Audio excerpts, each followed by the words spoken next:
Hello everybody, and today I'm going to be doing a mod showcase called Security4FABRIC. And as you can see, I have already set up this little testing chamber here, or the course for today. And you're probably saying, what is that purple thing behind there? Well, that's kind of a bug because that's supposed to be some type of door. But I'm just going to go ahead and show everything as the best way as possible. And I did in fact check everything just to make sure everything runs well. So these are the items that are added into this mod. You have a fan, you have a turret, you have spikes, you have many other contraptions that can actually help you, protect your home from mobs or random players from coming to your claim or closer to your house. So I think that's why it's called Security4FABRIC. So for the first one, we have the blast mine blocks. So you have grass block with blast mine, dirt block with blast mine, cobblestone, stone blast mine, crafting table blast mine, and a furnace blast mine. And these blocks actually do explode. So in order to make this blast mine, all you just need is 3 stones, 2 iron ingots, and redstone dust. Kind of like a recipe similar to crafting a redstone repeater. And you get the quantity of 1. And I need to show you guys what will happen if you actually place this. You can actually place it. So I'm going to go to, creative mode just for safety purposes. And when you place this blast mine, for example, everything just explodes. So that's what actually happens when you actually, place the blast mine. And in order to apply to these blocks, all you got to do is just add a blast mine to them. It's pretty simple. That's all you got to do for all of them. Once you put them to all of them, then that's when you get your blast mine blocks. So for example, I want to, if I even touch the block, it explodes. See, if I even click it, everything explodes. It even destroyed a sign. So yeah, it does explode things. So it's best to be careful. Like, all you just gotta do is left click and it explodes, or if you stand on it, it explodes. Okay, so we're gonna show you this type of grass. Well, it's not just ordinary grass, you see.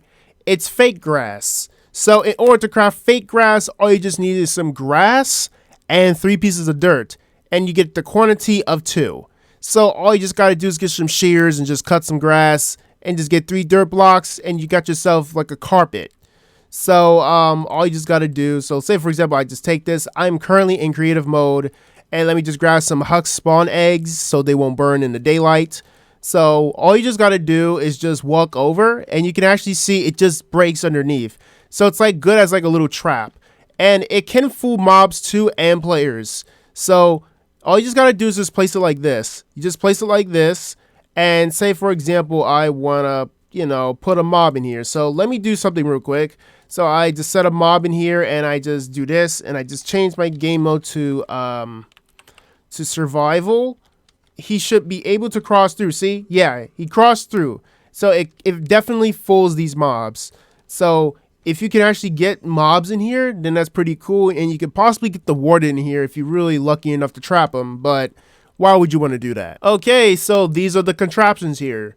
You have a turret here, smart chest, a smart door that looks distorted, and a fan, and the spikes. So let me just show you the items. So you have the turret, you have the smart chest, smart door, spikes, fan, CPU, and the walking mind.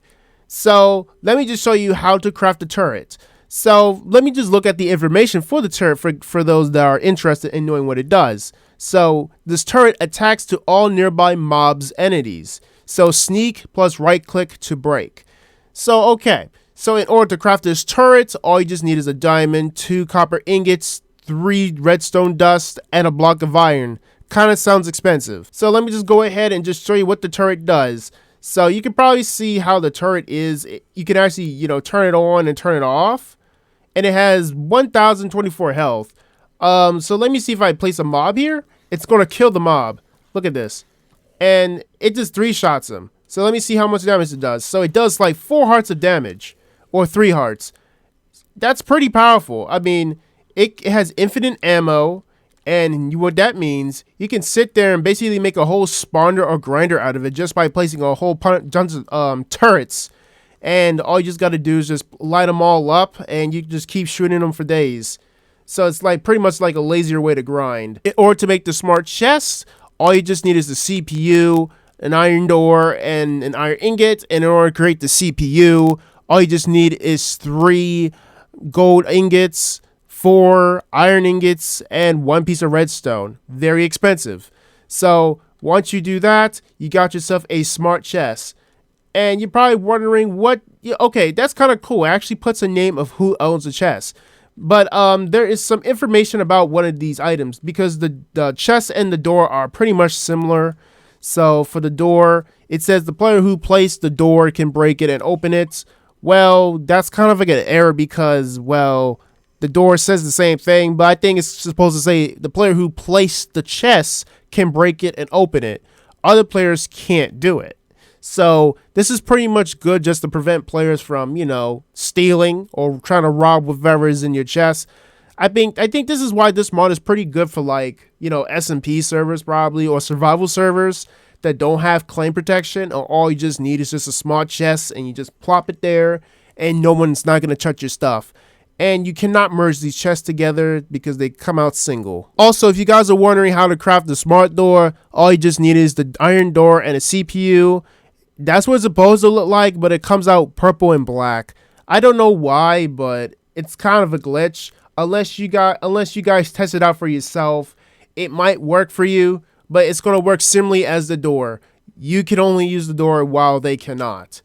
So you got spikes and fans. So in order to craft the spikes, all you just need is 2 iron nuggets, 2 iron ingots, 2 pieces of stone, and redstone dust. And to craft the fan, all you just need is 4 iron ingots, 4 copper ingots, and 1 iron nugget. Okay, so let me just review these two. And you got this fan here. See, you can actually turn it on and off, and it can be powered by redstone. And it can blow you away by like 6 blocks. And all you just gotta do is flick it on. You can actually see how far it pushes me. It pushes me right around 6 blocks. And it's strong. Like, you can actually push mobs. So it replaces the water feature, and all you just gotta do is just use fans and just push the mobs down into a grinder. This is pretty useful just to prevent, repel players or mobs, but definitely good for mob grinding. And you have spikes. So let me just show you how the spikes work. Okay, they do damage players and they do damage mobs too, but they only do 2 hearts of damage. So, I mean, it's pretty good as like to, prevent, mobs and players from coming through.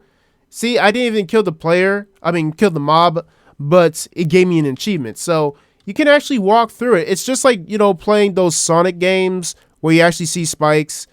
This looks pretty deadly because let me just go to peaceful mode for a second. But when you walk through, it does trigger because you only got like a few seconds just to run over it, but it does give people a warning not to come close with these spikes unless you come with a resistance or have golden apples. Last but not least, you have the walking mine. So the information is, will move forward in the direction you place it. It explodes in 20 seconds on when it's attacked. So in order to craft this, all you just need is a blast mine and 3 redstone dust. So let me just show you how it works. Say for example, I want this to go right towards this tree. So let me just line up with this tree and then just place it in any direction. It's going to go and it's going to give you 20 seconds to run. I know it's running pretty slow, like very slow. Like this is very slow. See, that wasn't, long enough, but it could have hit the tree and blew up the tree. But it's pretty good just to like, prevent someone from coming in, or if you don't want to encounter the mob, you just send that little drone out, and if something attacks it too, it just blows up in the process. So it's like sending out those robots that take out, that do test stuffs, and you just send them out and just do bomb work. But I have to say, this mod is pretty useful if you really want to support your claims and everything, or just prevent players from, griefing, stealing, or whatever. I mean, the blast mines are going to be very handy, and people are going to definitely abuse this or just have a lot of fun with it just to create a lot of blast mines. But it's pretty useful. And yeah, I'm just going to say it's pretty useful, but the only thing that needs to be fixed is this door because it must be a retexture problem. But I think in the new mod updates or something, they might add something, you know, to make the door look right, or just to fix the coding on why, you know, why is this texture looking like this? It's literally a block. It's not a door. But anyways, the mod is going to be in the description below so you guys can give it a try. I recommend downloading it if you really want to play this, just to prevent people, you know, from looting or whatever, or make some useful grinders instead of using water or fire. You can actually just use a turret and a fan. I mean, there's a lot of things you can actually use with these mods other than just using them just for the general purposes. But it's pretty good just to extend more on the idea, and just to have something to protect your claim from any threats. But anyways, I hope everyone enjoys this tutorial or video, and see you guys next time on the next Minecraft adventure.